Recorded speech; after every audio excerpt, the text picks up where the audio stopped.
¿Qué sucede en el país? Tendencias del acontecer nacional en análisis situacional. Vuelve a escribirse otro capítulo en la agenda insurreccional continuada contra la revolución bolivariana.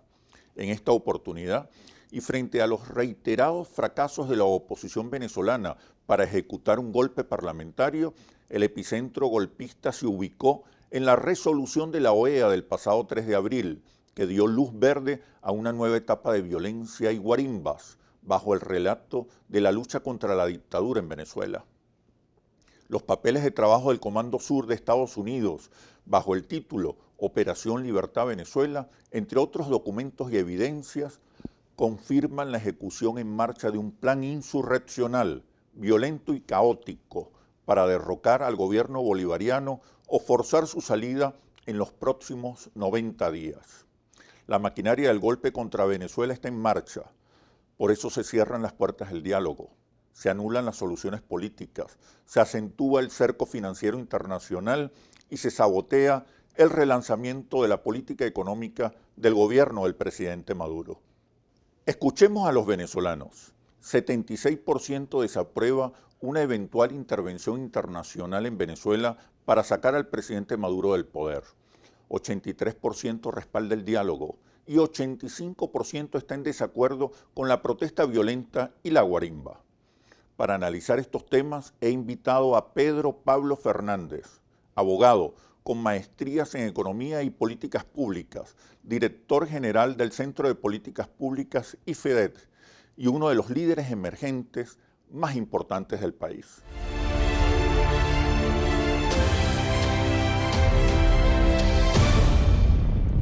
Bienvenido, Pedro Pablo. ¿Cómo estás? Muchas gracias, Oscar, y muchas gracias por la oportunidad de comunicarnos con toda la gente que nos escucha hoy.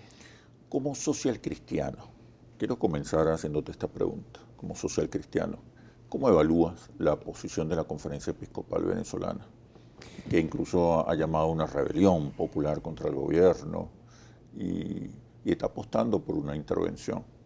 Mira, yo me he sentido muy identificado con buena parte de los documentos que ha presentado la Conferencia Episcopal, invitando a la solución del problema en Venezuela, la preocupación por la crisis que hay en el país y las invitaciones al diálogo. Me siento muy identificado por las invitaciones al diálogo que ha hecho el Papa Francisco, además que constantemente nos invita a los venezolanos a dialogar.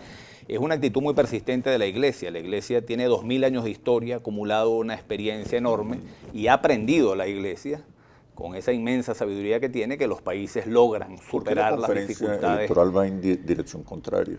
Hay algunos pronunciamientos de la conferencia que efectivamente han sido mucho más duros que los que ha promovido el Papa Francisco. La Iglesia siempre ha contribuido a la solución, al encuentro, a la solución pacífica a través del diálogo de los problemas.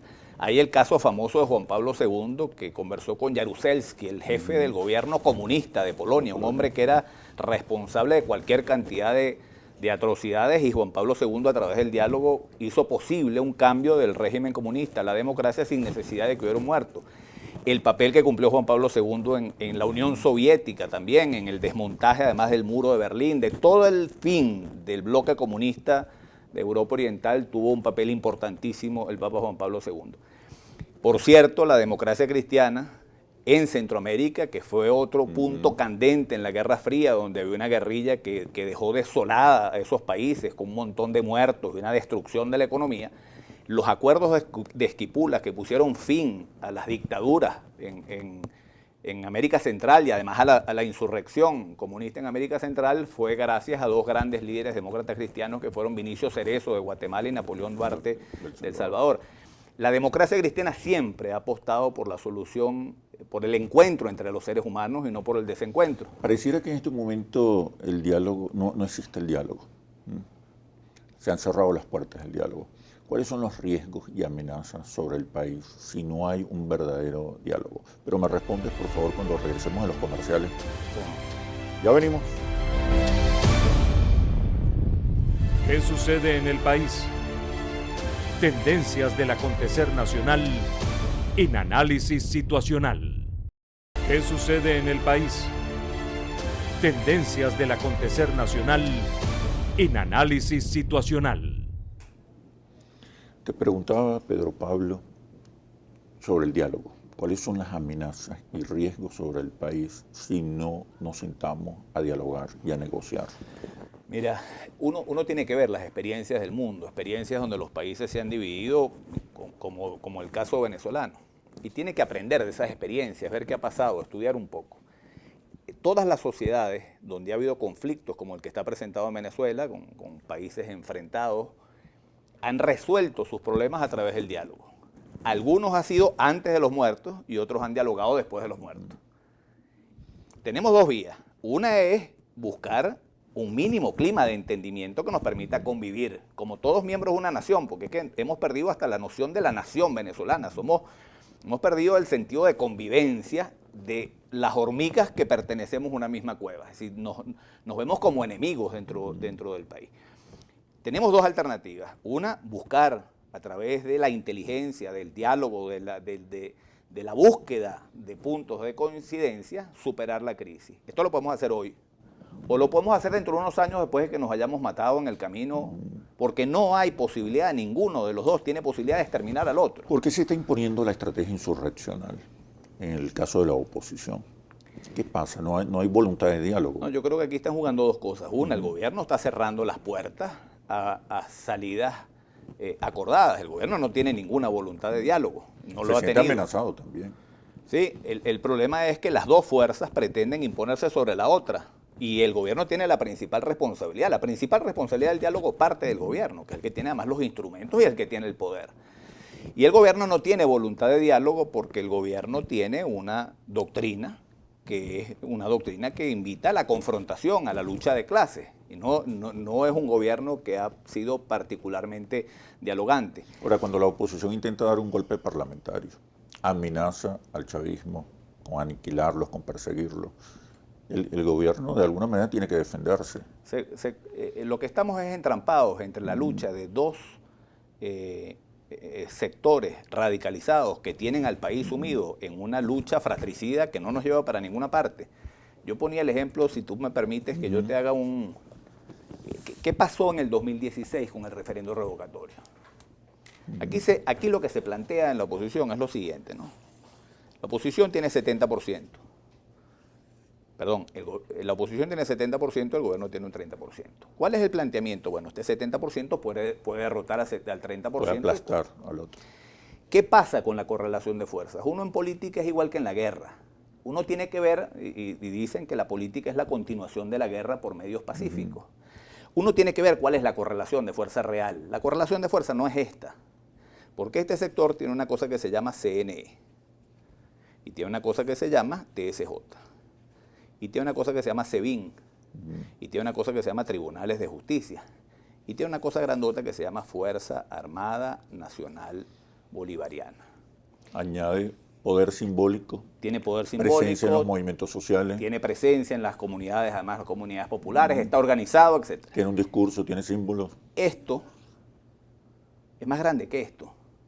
Por eso el referendo revocatorio en el 2016 no se pudo llevar adelante. Entonces, la estrategia desde este lado no puede ser compactar esto. La estrategia de la oposición compacta esto. Cuando tú hablas de las malandras del CNE, de los narcomilitares, cuando tú tienes un discurso, cuando tú tienes un discurso que dice, esta horda, refiriéndose a los magistrados del TSJ, esta horda de malvivientes, de la peor ralea, que actúa como bufete del gobierno, horda de imbéciles, de mentecatos y mentecatas. Esto fue un discurso del presidente de la Asamblea Nacional del año pasado. Cuando tú tienes ese discurso, tú lo que haces es compactar esto. Porque si tu oferta es yo te voy a derrotar y te voy a perseguir y los delitos no prescriben, esto se va a compactar. Este juego entre los dos sectores que están jugando a la radicalización nos tiene a todos los venezolanos sin poder encontrar una salida. La principal responsabilidad la tiene el gobierno, porque el gobierno ha jugado desde el primer día la confrontación. No digo que desde la oposición no hayan sectores que también hayan jugado la confrontación, pero el gobierno no ha querido nunca mantener un clima de diálogo, de respeto y de convivencia con los sectores que le adversan desde el primer día. Es decir, el primer día dividieron al país entre patriotas y apátridas, entre agentes del imperio. Es decir, el que no está con el proceso es un tipo insensible que está contra los pobres. Y en esa división del país nos han metido a todos en una crisis política, económica y social de la que no nos vamos a salir mientras no logremos un clima mínimo de entendimiento. Mientras este esquema de confrontación se mantenga, mientras yo le diga a estos que los voy a derrotar y que los voy a cortar la cabeza y los voy a llevar a la Corte Internacional. Se van a defender. Bueno, estos se van a compactar y no van a permitir un cambio. Y no hay manera de que el país logre superar la crisis económica y social que está afectando a todo el mundo. Yo tengo a mi hija, Oscar, viviendo en Panamá. A mí me separó esta crisis de mi hija, que es lo que yo más quiero en el mundo. Y me la separó porque su mamá fue víctima de unos casos de violencia y mi hija tiene 13 años y la mamá dijo, mi hija, esa niña no puede salir para ninguna parte porque los esquemas de inseguridad están insoportables. Ahora me separan de lo que yo más quiero. Yo quiero que este país salga adelante y en este esquema el país no tiene manera Ahora, de lo que uno observa es que hay factores externos e internos conspirando contra el diálogo y ejecutando una estrategia insurreccional que busca el derrocamiento del gobierno. ¿Cómo manejarse en un contexto tan adverso para el diálogo? Tú sabes que la primera cosa que yo tengo que decir con respecto al diálogo es que nunca lo ha habido. Es decir, cuando tú sientas con las cámaras de televisión a un grupo de dirigentes de la oposición y un grupo de dirigentes del gobierno a que se caigan a trompadas verbales, eso no es diálogo, eso es un debate televisado donde cada uno le habla a una cámara. Yo veo mucha gente que acusa que en estos días Julio Borges se sienta en secreto con el gobierno a dialogar, y aquella cosa es una cosa horrible, pues que las conversaciones se hacen en privado, las conversaciones no se hacen públicas. Si cuando Nelson Mandela se sentó con el gobierno del apartheid de Sudáfrica, que lo mantuvo preso 27 años, pero que había asesinado a su gente, que lo sometía a la gente a un sistema de medio esclavitud, es decir, lo que hizo el régimen de la minoría blanca en Sudáfrica es imperdonable. Pero, ¿qué hacer en este caso? Pero te digo, cuando las puertas del diálogo pero están déjame cerradas. contarte esto. Mandela se sentó a hablar con ese gobierno 3 años en secreto. Era un líder que no estaba vendiendo principios, no estaba traicionando a nadie, estaba sentándose con el gobierno a buscar esquemas de acuerdo que posibilitaran después que el país pudiera lograr, como en efecto logró, un clima de entendimiento y una unión alrededor de un proyecto compartido de país. Dialogar nunca está mal, siempre es necesario. Dialogó Kissinger con los vietnamitas después de la guerra, dialogó con los chinos, dialogan los judíos. Aquí se sataniza el diálogo, lo cual es una estupidez completa. Tú siempre tienes que dialogar porque no sabes en qué momento logras algunos puntos de encuentro que sean en beneficio del país. ¿Qué es lo que está mal? Bueno, componendas indebidas, pero ¿quién dijo que dialogar significa necesariamente que tú vas a llegar a unas negociaciones? Cuando las puertas del diálogo están cerradas. Yo creo que hay que atender. Y la sociedad venezolana respaldando, más del 80% respaldando el diálogo. Tú sabes que eso lo dicen claramente todas las encuestas. Todas las encuestas, sí. Tú eres un encuestador de oficio, además, y haces encuestas, pero para los que les gusta una encuesta más que la otra, todas.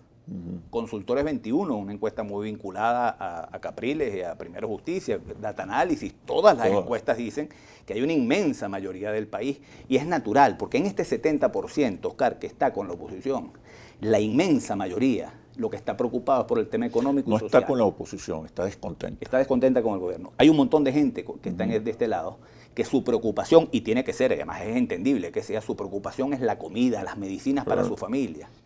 Cuando nosotros estamos en un esquema de confrontación, gobierno-oposición, esta gente no se siente representada porque esa gente lo que quiere es que le resuelvan su problema.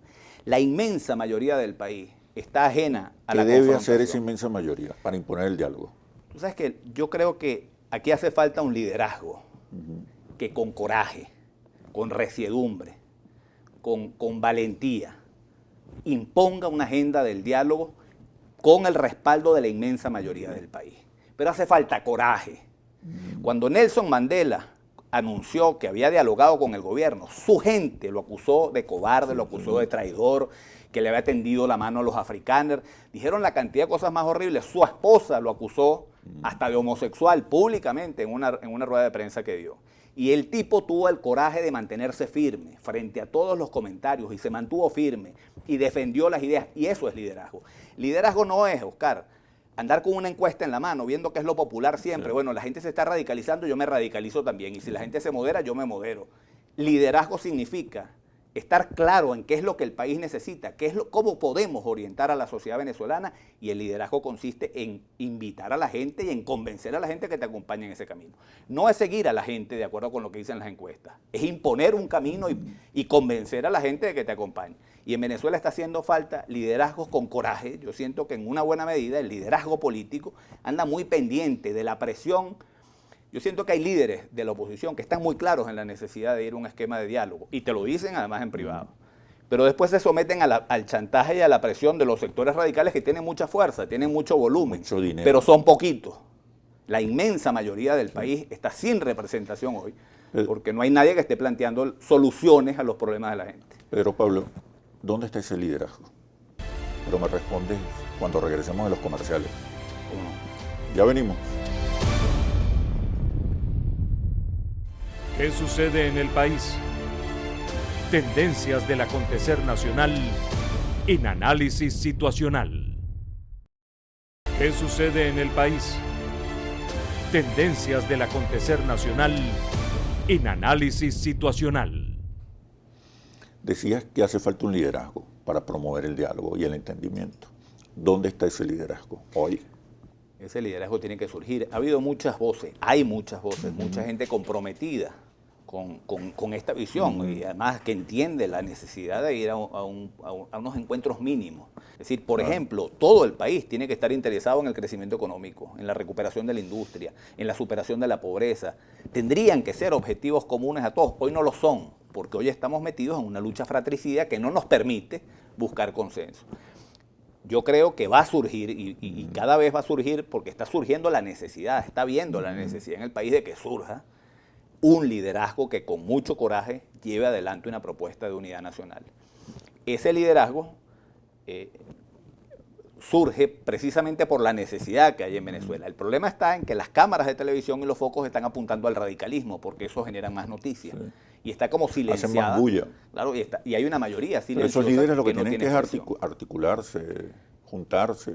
Y en eso estamos. Y compartir una estrategia. Y en eso estamos. La ruta electoral. Yo opino que la ruta electoral, si antes no hay negociaciones que garanticen condiciones de cohabitación, convivencia, alternancia, podría ser peor el remedio que la enfermedad. Es decir, un proceso electoral sin acuerdos mínimos previos, lo que podría es abrir más las heridas y acentuar la confrontación. ¿Qué crees tú? Yo estoy completamente de acuerdo contigo. Yo creo que la salida de toda crisis política en un país pasa por convocar al soberano que decida, y el pueblo tiene que decidir. Ahora, si tú convocas una elección en medio de un clima de confrontación, esto lo que te puede conducir es a exacerbar más las diferencias y los conflictos. Y yo creo, como tú lo acabas de expresar, que tiene que crearse un clima favorable a un entendimiento.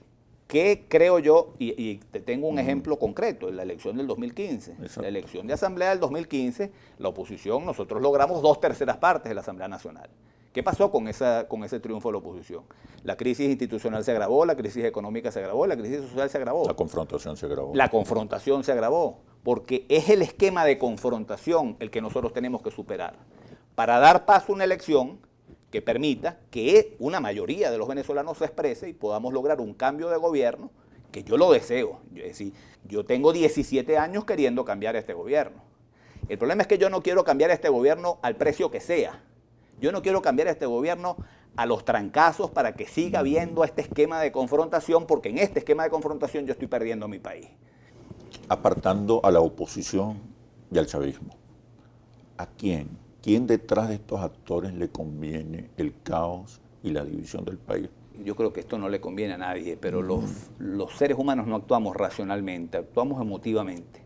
Es decir, el esfuerzo intelectual que hay que hacer para contestar argumentos con argumentos. Una vez que alguien expresa una opinión que no está de acuerdo con la mía, yo lo que hago es descalificarlo en lugar de contestar los argumentos.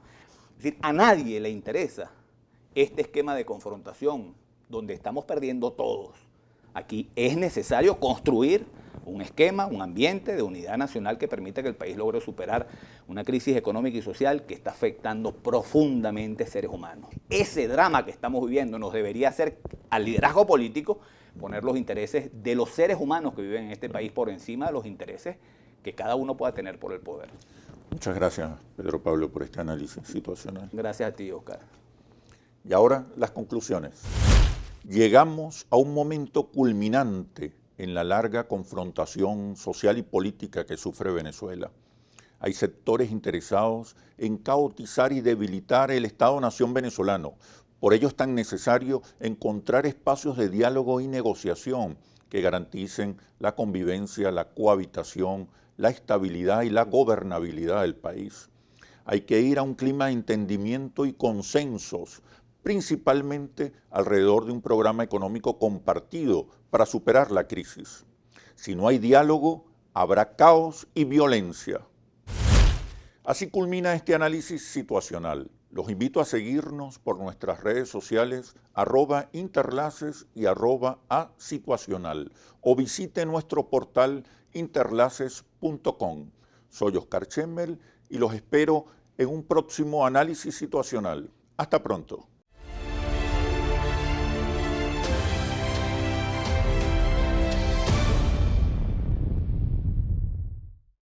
¿Qué sucede en el país?